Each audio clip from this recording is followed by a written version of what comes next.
Que sont devenus les sénateurs d'Ottawa? Bienvenue à Focus. Ici Ray Lalonde en compagnie de mon invité spécial et collaborateur de longue date, Mario Langlois. Et voici mon podcast sur la business du sport, offrant un regard sur les enjeux dans l'industrie. Et c'est parti. Alors, bonjour Mario. Bonjour Ray. Mario, je veux qu'on parle des sénateurs d'Ottawa. On a eu la date limite des échanges. On a vu encore une fois les sénateurs parmi toutes les équipes actives. C'est eux qui ont mis la plus grande affiche qu'on vendait tous nos atouts ou presque, qu'on était en train de faire non seulement un virage vers la jeunesse, mais c'est un peu une transformation de cette équipe-là. C'est un peu étrange ce qu'on voit avec les sénateurs depuis quelques mois. Puis je te laisse parler de ça, mais tu sais, je retourne au départ d'Erik Karlsson, qui est vraiment peut-être un des top 3 défenseurs de la Ligue nationale de hockey. Puis ça s'est fait avec un peu de regret de la part des partisans des sénateurs. Moi, je suis pas sûr que les gens l'ont apprécié puis qu'ils lui ont pardonné. La tourmente autour de Melnyk, tu sais, les disputes avec son partenaire Reddy, puis le dossier de la Commission de la capitale nationale, le terrain des Plaines Le Breton, tout ça semblait très positif. Puis là, ça s'est avéré être une autre dispute. Il y a eu des rumeurs d'intérêt de André Desmarais pour le club. Est-ce qu'il garde le club? Est-ce qu'il le vend? Pour moi, toutes ces raisons-là, là, ça demande un peu une interrogation, puis c'est de ça que je veux te parler aujourd'hui. Alors, parlons d'abord du côté hockey. Là. Qu'est-ce que tu vois quand tu regardes les sénateurs agir ainsi? Ben, ça me rappelle des souvenirs. C'est pas une première pour moi. On en fait grand cas, mais j'ai l'impression que vu du Québec et de Montréal et de Québec, on regarde ça de haut. Je trouve qu'on a la mémoire courte, comme si les Nordiques n'avaient jamais existé, que ça avait été administré de façon exemplaire tout le temps, et comme si les expos avaient été gérés de façon exemplaire. Ils l'ont été gérés de façon exemplaire pendant de nombreuses années, avec un bon système de filiales de recrutement, mais ils n'étaient pas capables de transformer ça, de répondre aux aspirations profondes des partisans, de leur amener un championnat ou de leur montrer qu'ils avaient la volonté de faire ça. Il y a 2 ans à peine, les sénateurs d'Ottawa se sont inclinés en prolongation en finale de conférence. Ils étaient à un but d'atteindre la finale de la Coupe Stanley. C'est incroyable. Eugene Melnyk était le propriétaire toujours. Eugene Melnyk est le propriétaire depuis 2003. Il a acheté l'équipe, lui, en 2003, que ça a été approuvé, le prêt pour faire l'acquisition de l'équipe. Et ils ont fait des séries 1, 2, 3, 4, 5 années de suite. Ensuite de ça, dans les 10 dernières, ils les ont fait 5 ans, ils les ont ratés 5 ans. Donc, il y a eu plusieurs histoires également qui n'étaient pas du ressort de Melnyk, mais on dirait que l'accumulation de toutes les histoires fait qu'il y a comme une exaspération. Et Melnyk, je trouve, est la cible facile. Et je ne lève pas de tout blâme. Mais il y a eu des belles histoires également. Le cancer de l'épouse de Craig Anderson, la gardienne de but, ça a rassemblé beaucoup la communauté, ça a touché les gens. La greffe d'organes, évidemment, qui a été nécessaire pour la survie du propriétaire Eugene Melnyk, a été une histoire intéressante. Le cancer de Brian Murray également, ces derniers jours au sein de l'organisation. Donc, il n'y a pas juste eu des mauvaises histoires.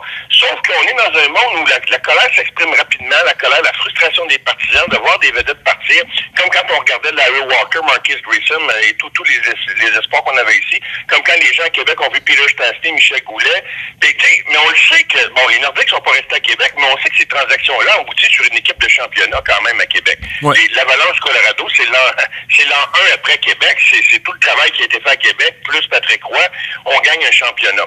Là, je trouve que c'est de bon ton de se moquer des sénateurs, de se moquer de Melnyk. Dans le fond, ils vivent des turbulences. Je pense qu'à travers ça, ils essaient de garder une valeur. En tout cas, ils entretiennent très certainement, ils ont un bon système de recrutement, ils dépistent bien, ils sont en mesure de présenter des équipes qui ne sont pas torchées sur la glace en ce moment. Le Canadien, c'était pas plus difficile l'an passé pour d'autres raisons. Les Devils du New Jersey ont battu le Canadien hier avec la moitié d'un club de la Ligue américaine, ou pas loin. C'est sûr que c'est pas une période sexy pour l'amateur des sénateurs d'Ottawa, mais je pense qu'il y en a plusieurs qui sont d'accord pour dire qu'il y a un bassin de talent-là autour duquel tu peux rebâtir une équipe championne. Et je vais conclure en disant, Melnyk actuellement ne menace pas de partir avec l'équipe. Il dit à tout le monde qui veut garder l'équipe à Ottawa, c'est devenu un procès de personnalité. Mais il y a une chose qui est certaine, ça va comme c'est mené, il y a beaucoup de distractions autour de tous les dossiers. Et comme toute équipe qui traverse des turbulences comme ça, on dirait qu'à un moment donné, ça affecte le produit, ça enlève de la confiance dans les joueurs. C'est-à-dire les joueurs perdent confiance dans l'organisation momentanément. Ils veulent aller jouer ailleurs dans des équipes qui peuvent gagner tout de suite. C'est pas le cas des sénateurs. Mais disons, de façon préliminaire, ça sera ça mon entrée en matière sur ce que je pense. Il y a encore du bon talent, ils vont en avoir d'autres. Peut-être, probablement que Melnyk, quand on regarde, je sais pas, est-ce que Melnyk le procès du propriétaire, on peut peut-être y aller plus tard, est-ce qu'il se mêle trop de la gestion? Le hockey, c'est pas son domaine. S'il devient DG, je pense qu'il nuit à son équipe hockey, mais au moins, il menace pas de partir avec l'équipe. À Québec, là, les gens reprendraient bien une équipe. Il y a quelqu'un qui s'est sauvé avec, qui s'est enrichi avec ça. Claude Brochu s'est enrichi avec les Expos de Montréal. Melnyk a mis son argent sur la table pour acheter sénateur d'Ottawa, la différence des deux autres. Ouais, mais tu sais, je suis d'accord avec la plupart de tes points, Mario. Pour moi, je reviens toujours à ça nous donne quoi aujourd'hui comme résultat? Là, ils ont de la difficulté à vendre des billets. Les gens ont perdu espoir. Est-ce que c'est une perte permanente? Est-ce qu'ils vont décrocher complètement? Probablement pas. On sait que les sénateurs ont beaucoup de travail à faire dans la région de l'ouest du Québec pour aller conquérir ces partisans-là puis combattre les Canadiens, justement, dans la région de Gatineau, entre autres. On sait que les sénateurs ont encore un peu de terrain à exploiter en Ontario entre justement les Maple Leafs et les Canadiens. Mais parallèlement, c'est très difficile de vivre entre ces deux monstres-là qui sont Toronto et Montréal au niveau hockey. Mais c'est un club au Canada, c'est pas un club en Floride ou en Caroline. Tu comprends? Alors, il y a une culture de hockey. Les sénateurs sont responsables de nourrir et de cultiver cet intérêt dans le hockey-là. Et la raison pourquoi je parle de ça, c'est parce que, tu le sais, ça demeure une business quotidienne. Puis aujourd'hui, les sénateurs doivent penser à quoi faire pour gérer les circonstances autour de leur équipe et le départ de plusieurs joueurs et l'investissement vers les jeunes et les difficultés d'Eugene Melnyk, mais ils doivent quand même réussir à trouver une façon de connecter avec les partisans d'Ottawa et de faire en sorte que il y a un plaisir, il y a un divertissement, il y a quelque chose qui est passionnant de suivre cette équipe-là et de s'éloigner du résultat sur la glace et de mettre plus d'emphase, Mario, sur l'expérience autour des sénateurs, puis la générosité, l'accessibilité de cette équipe-là, puis comment cette équipe-là va s'impliquer dans la communauté, puis continuer à perpétuer le rêve des sénateurs, parce que ça peut jamais arrêter. À moins que tu veuilles effectivement déménager le club. Puis il n'a jamais dit qu'il voulait déménager le club. Non. Mais alors, tu sais, c'est pour ça que moi, je veux pas que les gens disent que les sénateurs, c'est cause perdue, puis cette équipe-là va mourir là. Au contraire. C'est vraiment pas une cause perdue, à mon humble avis. Je veux pas t'interrompre, je te laisse terminer si tu voulais compléter, Ray. Je veux juste dire que les sénateurs ne doivent pas mêler leur vision, leur mission et leur vocation locale de bâtir du divertissement de hockey dans la région d'Ottawa avec les difficultés ou la transformation de cette équipe-là, ordonnée par M. Melnyk et appuyée par M. Dorion et les efforts que ces gars-là font. Tu sais, parce que c'est tough, c'est dur, puis on ne comprend pas, mais à la fin, il y a une équipe de hockey avec un produit, puis il y a des fans de hockey dans la région d'Ottawa qui veulent consommer les sénateurs. Il faut qu'ils trouvent une façon de rallumer cet amour-là entre l'équipe et les partisans. Oui, et je pense qu'à un moment donné aussi, veut pas, là, à moins d'être hystérique, ça prend une certaine compréhension des amateurs par rapport aux situations que vivent leurs organisations dans le présent. Je t'ai évoqué le dossier de participation aux séries des sénateurs d'Ottawa là, dans les 15-16 dernières années. Somme toute, tu manques les séries 5 fois en 15 ans. C'est pas dramatique, là. Non, c'est pas du tout. Je vais te parler des Leafs de Toronto. La dernière fois qu'ils ont gagné une ronde éliminatoire, c'est en 2004, Ray. Ouais. Ils ont pris part depuis 2004 à 3 fois aux séries. 3 fois. Ouais. C'est le principal marché. C'est l'équipe qui vaut le plus cher quand ils jouent avec les Rangers. Ouais. Sur le classement de Forbes, ils ont pris part aux séries 3 fois depuis 2005 inclusivement. Et là, la seule chose qui est différente, c'est qu'on n'a pas pu, comme dans le temps d'Harold Ballard, quand c'est la propriété d'une grande entreprise, d'une grande société, tu ne peux plus personnaliser. Dans le temps, quand les Leafs allaient mal, on visait Harold Ballard. Eugene Melnyk est-il devenu le Harold Ballard des temps modernes? Des temps modernes, parce qu'on a là un visage à... Bon, je vais faire attention à mes mots parce que ce ne sont pas... c'est un visage, Mario. C'est un visage à symboliser un peu les difficultés. Oui, on a une possible. Et là, donc, si on n'est pas content, ben, c'est de la faute du propriétaire. C'est de la faute de Melnyk. Là, il y a une poursuite. Bon, ben, et ça donne l'impression que, bon, ben, finalement, c'est lui qui opère ça de façon tout croche. A-t-il des restrictions financières? A-t-il des contraintes financières? Donc, il y a peut-être un certain mystère. Il y a un processus possiblement de vente, de construction d'un nouveau building. Mais je pense que, juste d'un point de vue hockey, là, je veux dire, l'amateur doit avoir une compréhension. C'est une équipe qui a atteint, peut-être, avec le noyau qu'elle avait et ce qu'elle avait les moyens de se payer comme équipe, le pinacle de ce qu'elle pouvait atteindre avec son groupe de joueurs. Marc Bergevin à Montréal, après avoir atteint la finale de conférence contre les Rangers et 2 années plus tard avoir perdu en première ronde, a décidé, lui qui pesait sur reset, c'est pas l'an passé, le nombre d'Ormongas, il pense qu'il vient de peser sur reset. Là. Le reset est en cours depuis quelques années. C'est pas expliqué. La communication, les organisations ont bien du mal, comme les Kings l'ont fait dernièrement en écrivant une lettre à leurs partisans, puis d'autres organisations l'ont fait, comme les Ducks, ont bien du mal à dire les choses telles qu'elles sont à leur clientèle. Mais clairement, en tout cas, on peut plus se cacher du côté d'Ottawa, c'est une reconstruction. Le mot est utilisé. Les décisions nous envoient dans ce sens-là. Et je pense que là, à un moment donné, les gens peuvent bien vider leur fiel sur Melnyk, leur colère. Il y a des points d'interrogation, mais moi, je pense que c'est écoute, je ne sais pas comment ça va aboutir. Je ne suis pas un devin, mais le hockey au Canada est populaire. On n'a pas construit l'amphithéâtre au bon endroit. Tôt ou tard, les mauvaises décisions nous rattrapent. Donc, on est encore à la recherche d'un amphithéâtre et d'un terrain. Si on ne trouve pas de solution là, il y en aura une ailleurs. Je suis pas inquiet pour la franchise. Où est-ce que l'action va continuer de se dérouler? Mais je pense que dans le monde moderne, les procès de personnalité sont devenus à la mode. Et je sais pas de défendre Melnyk, je l'ai jamais rencontré dans ma sainte vie, mais je ne suis pas inquiet pour la valeur de la franchise. Et je pense que, sais-tu quoi, si je te demandais, là, peux-tu me garantir que le Canadien de Montréal va gagner une Coupe Stanley avant les Sénateurs d'Ottawa? Ben, la réponse, c'est non, Mario, parce que toi et moi, on le sait tous que gagner, ça, c'est la rareté. Puis, un seul gagnant sur 31, ça rend pas les 30 autres équipes comme des perdants ou des losers, tu comprends? Il y a des équipes qui performent pas, mais ça prend énormément de chance. Pense juste au Lightning de Tampa Bay. Ça fait des années qu'ils sont compétitifs et qu'ils sont très bons. Ils le sont encore cette année. Mais j'ai pas encore vu depuis 2004 une Coupe Stanley à Tampa Bay. Tu comprends-tu? Non.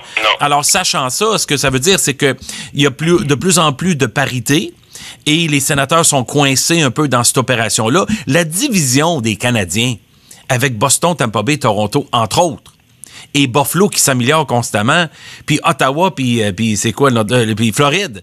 Tu comprends? C'est des équipes qui sont très compétitives, Mario. C'est difficile de te distinguer. Et ça demeure toujours un peu le défi côté hockey. Mais parallèlement, il faut savoir se distinguer au niveau de la mise en marché puis au niveau business.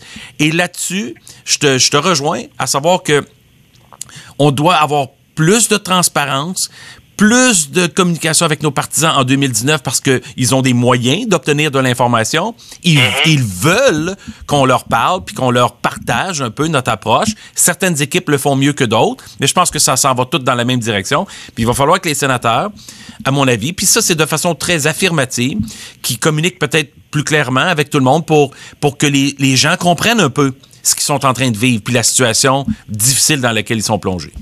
Ce qui est peut-être dommage, et je ne suis pas à l'intérieur du vestiaire, peut-être qu'il y en a qui incarnent ça, mais quand une organisation n'a plus de visage qui incarne ton leadership, je parle des joueurs, c'est important pour préserver ta culture.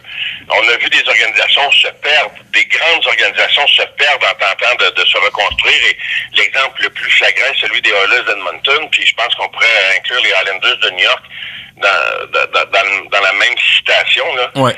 C'est fou ce qu'il y a un peu de rigueur, même si le Montréalais est peut-être dépassé dans ses méthodes et dans sa façon de voir aujourd'hui, c'est fou quelqu'un qui rend les autres responsables autour de lui, comment ça change tout dans une organisation. Ouais. Et donc, le Montréal est devenu le visage de cette organisation-là, même si on pensait, on se demandait ce qu'elle allait faire là du côté des Islanders, on voyait pas les Islanders être une équipe compétitive cette année. Je veux dire, depuis le départ de Jacques Martin d'Ottawa, il y a beaucoup d'instabilité du coup derrière le banc. On a eu 7 entraîneurs dans les 10 dernières années. C'est une organisation, et là, bon, Carlson, le visage, Alfredson, on a perdu quelques visages de l'organisation. Donc, ma crainte est la suivante. On va avoir beaucoup de talent, mais j'ai hâte de voir qui va émerger comme le prochain visage de cette organisation-là. On le sait qu'à un moment donné, Guy Boucher va perdre son emploi, on ne sait pas quand, en tout cas à moins qu'on reste très, très patient avec et qu'il continue d'accepter d'être l'un des moins bien rémunérés dans l'industrie, tout comme Pierre Dorion d'ailleurs. Mais là, Melnyk est un peu le visage de l'organisation. Puis ça, c'est jamais bon pour une équipe. Tu sais, ici à Montréal, c'est Carey Price, Domi le devient un petit peu, il y a quelques joueurs. L'attention doit être sur les joueurs. Quand l'attention n'est pas sur les joueurs, c'est un indice du fait qu'il y a des choses on traverse une période difficile. Mais en même temps, toi et moi, je pense que la plupart des gens qui nous écoutent comprennent cette réalité-là. Maintenant, comment ça va prendre de temps pour en sortir, pour émerger, puis reconnecter avec les fans qui déconnectent. Ouais. Je parlais avec Martin Brodeur hier et je lui demandais, Ray, si tu me permets, je sais pas s'il nous reste encore quelques instants, oui, mais bien sûr. Rapidement, je demandais à Martin Brodeur, est-ce que on était à la date limite des transactions, puis New Jersey était en mode d'échange. Ils ont fait les séries l'an passé pourtant, après avoir repêché Hischier, tu te rappelles, oui. Parce qu'ils avaient terminé très très loin au classement. Hischier est un haut choix de repêchage. Et là, bang, ils font les séries avec l'année Hischier, un peu comme Kotkaniemi cette année, si le Canadien devait les faire, et les ratent. Et là, ils changent Johansson, Erange, Kincaid, et quelques autres joueurs, dont Brian Boyle. Et je lui demandais, est-ce que c'est difficile de maintenir l'aspect business? Parce que Martin, maintenant, pas dans le hockey, mais davantage sur l'aspect affaires des Devils. Et ce qu'il me disait, ce qu'il me répondait, c'est les partisans loyaux qui comprennent et restent loyaux. C'est cependant les nouveaux partisans, ceux qui viennent d'embarquer dans le bus, eux autres ont du mal à comprendre parce qu'ils veulent s'identifier à quelque chose de gagnant dans l'immédiat, c'est plus sexy. Et le renouvellement de la clientèle devient plus difficile tout court. Alors, je pense qu'Ottawa va traverser tous ces défis-là. Et c'est sûr que c'est pas une 10 sur 10 en matière de marketing. Tu parlais de l'Outaouais francophone, ça, quand tu regardes les 15-20 dernières années. C'est pas né comme une grande organisation, mais ça veut pas dire qu'il n'y a pas eu des gens qui n'ont pas bien fait les choses. Mais je vais te donner un exemple.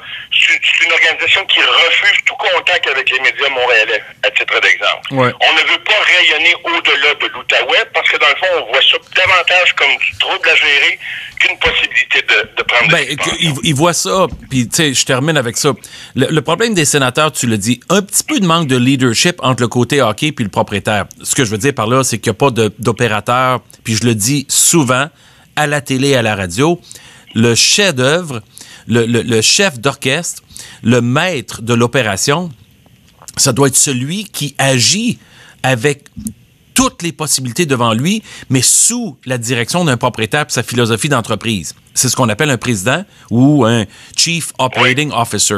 Oui. Les sénateurs ont eu des changements à ce niveau-là depuis quelques années. Ça a été difficile. Fait qu'il n'y a pas un visage, justement, qui représente le message. Les gars qui sont dans le hockey sont préoccupés à coacher ou à diriger du hockey. Et le propriétaire est occupé lui-même avec ses propres distractions. Entre-temps, il n'y a pas de visage pour l'organisation. Et c'est ça qui fait la force d'une équipe, c'est d'être capable de communiquer directement avec sa base de partisans. Parce que, tu l'as dit, les gens aujourd'hui qui sont loyaux vont toujours l'être. Les Devils ou les Sénateurs, ça ne changera pas. Mais tu dois cultiver de nouveaux consommateurs.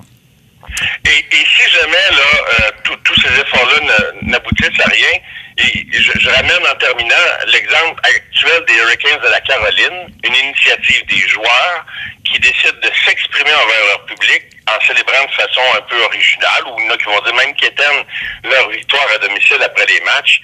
Ils ont décidé, au-delà du propriétaire, au-delà de tout ce qui tourne autour, au-delà du fait qu'il y a peut-être une certaine indifférence, ils ont décidé, eux autres, ensemble, comme groupe de joueurs, de s'attaquer à ça. Je ne sais pas si on va avoir d'autres initiatives du genre dans le marché, mais si les sénateurs devaient frôler l'agonie dans les prochaines années, ben peut-être que les joueurs pourront sauver les choses, non seulement en gagnant des matchs, mais en trouvant des façons de connecter avec leur marché. Ouais, puis tu sais, pour terminer sur le dossier des Hurricanes, tu sais, les gens apprécient, les joueurs s'impliquent, il y a une certaine forme de passion puis d'engagement qui se crée. C'est comme les célébrations dans la NFL. Il y a quelques années, on avait retiré ces célébrations, Mario, parce qu'on trouvait que c'était des distractions, mais on se rendait compte que les partisans voulaient. Et on se rendait compte que les joueurs appréciaient s'amuser après avoir réussi un succès, c'est-à-dire un touché. Bon, et là, c'est les défensives qui font des célébrations, Mario. Finalement, ce que je suis en train de dire, c'est que c'est un produit de consommation. Et le produit de consommation appartient aux consommateurs. Et à partir du moment que quelqu'un va comprendre ça, ils vont se rendre compte qu'il faut qu'on en redonne aux consommateurs. Sinon, ils vont le trouver ailleurs. Alors, c'est pas plus long que ça. Exact. Et en 2 lignes, c'est dur de nous arrêter. Tes enfants jouent peut-être à eSports, à NHL 2019-2018. name it, là. Mais on me racontait, mes enfants me racontaient que, en tout cas, je découvrais en les regardant jouer qu'un des grands plaisirs des joueurs aujourd'hui, c'est que quand ils gagnent des matchs, ils obtiennent certains privilèges. Et un des privilèges qui est le plus cher aux jeunes d'aujourd'hui, c'est d'avoir une espèce de clé qui débarre les célébrations des joueurs. Exact. Tu sais, c'est le joueur sur le jeu virtuel. Ouais. Alors, il y a une connexion là, entre le réel et le virtuel. Oui, parce que c'est l'occasion pour les gens de vivre des émotions, de la passion, d'être créatif, de voir des choses, s'amuser. On est dans une société qui s'emporte un peu comme ça. Il faut avoir un peu de plaisir dans notre expérience. Et là-dessus, c'est là que j'applaudis les Hurricanes de tenir leur bout, malgré des gens qui protestent contre eux, parce qu'à la fin, les partisans restent jusqu'à la fin du match. Ça vend pas peut-être encore beaucoup de billets. En tout cas, ils ont vendu des milliers de T-shirts. Ça commence par un T-shirt. À Montréal, ça a commencé par des tucs en 2003, quand on a vendu les tucs à José Théodore. À quelque part, il y a des débuts de cette passion, de cette connexion-là. Et puis, c'est ça un peu que les sénateurs ont besoin, de ne pas perdre de vue trop longtemps. Sinon, ils vont être oubliés dans la poussière, puis les gens vont pas revenir. C'est ça qui est vraiment important dans la conclusion de ça. Ça va comme c'est mené. Exact. Alors, j'espère qu'ils vont être menés à bon port. Exact. Merci, Mario, de ta participation. Merci à vous tous d'être au rendez-vous. Suivez-moi sur Twitter. Suivez Mario sur Twitter. Partagez le podcast avec vos amis et redirigez-les vers SoundCloud ou YouTube. Ici Ray Lalonde, en compagnie de Mario Langlois. Merci beaucoup. À très bientôt. Salut, Ray.